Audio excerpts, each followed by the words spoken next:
It's a nice name for a little boy, but it doesn't suit a man, I think. And I tried to keep it anonymous for a very long time.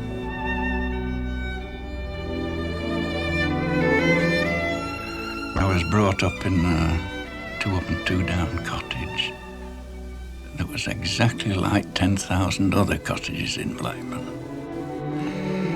I did very well at the board school, and the teachers all said you ought to go to the central school in the middle of the town, which I did with considerable apprehension because I had no decent clothes to wear, no shoes, but there I did extremely well and came first in every subject in the first year. There were about 20 subjects. There wasn't much money coming in at home. I wanted to help out, and at the age of 13, there was an advert in the local paper for an office boy in the town hall. And I applied to that and got it, whereas everybody else that I knew was going into the cotton mill. I wouldn't have liked that. I started at 15 shillings a week, and I was only 13 years old. And I remember running all the way home to tell my mother.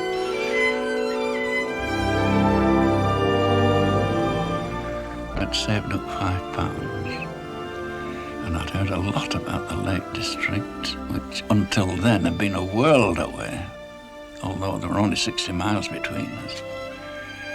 I did as everybody told me, went up to Orust Head, which overlooks Windermere. And I just couldn't believe that such beauty could exist. It made a whole world of difference to me. That did change my life. I decided then that this is a place I wanted to live. 1941,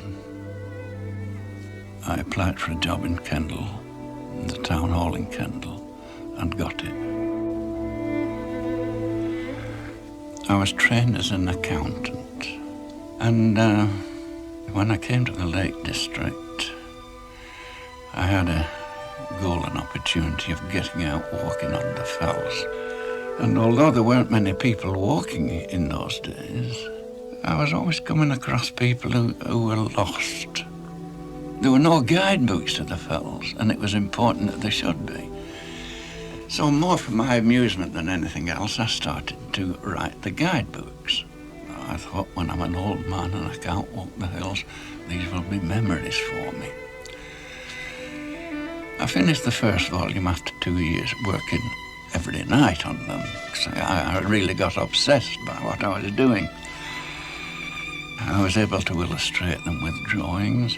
I was able to give features, the natural features of the mountain, the routes of ascent, the ridge routes to the next one, the view, the summit, dealt with them all like that, one after another.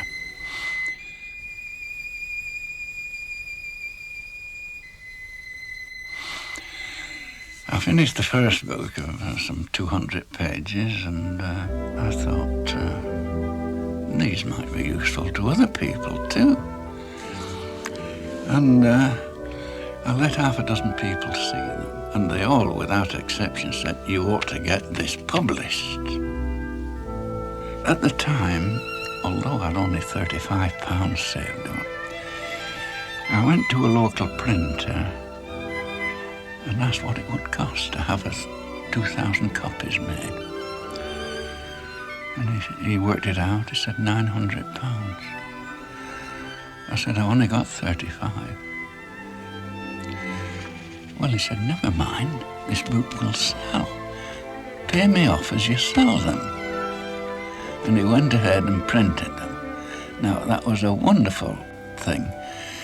Now, that firm continued to publish, but were taken over by Westmoreland Gazette.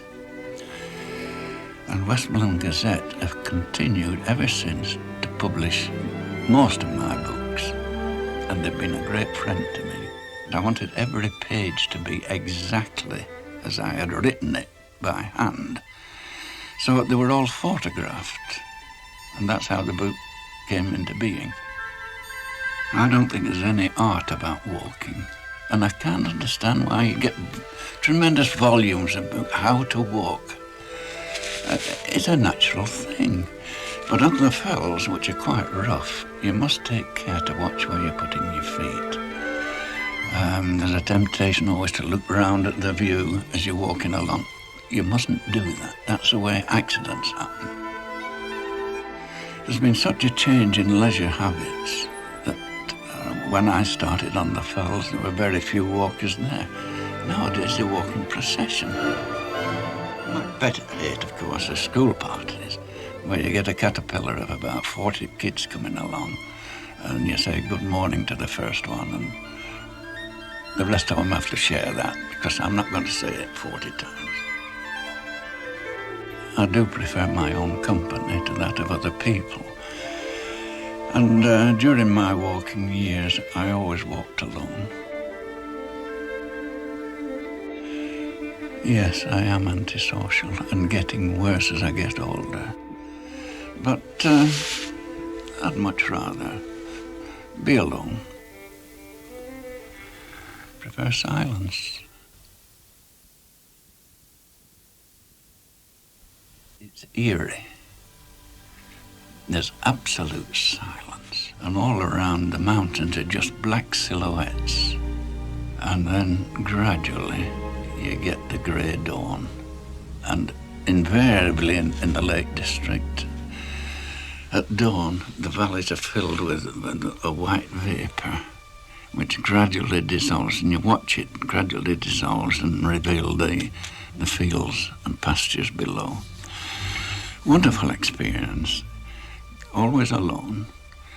You know that you're only the person on the fells that morning. It's like being a king, wandering where you like.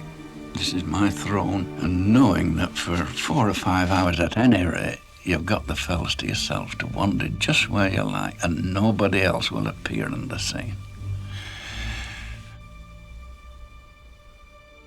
The sounds of the earth are like music. Now, that's the sort of music that I really prefer. The tinkle of a mountain stream, the twittering of birds, the rustle of leaves in a forest in autumn, the sound of the wind sighing across the mountain tops. That's music to me. And there's never any discord, it's harmony.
Unfortunately, my eyes have gone in the last 2 or 3 years.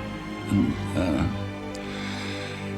I always counsel people to watch where they're putting their feet on these rough mountain tracks. Now, the last time that I did a fell walk, it was a pouring wet day, terrible wet day. And I was stumbling and slipping all over the place. And it wasn't because my glasses was misted. It was because I couldn't see where I was putting my feet. And that's the last time I did a fell walk. And the mountains wept tears for me that day.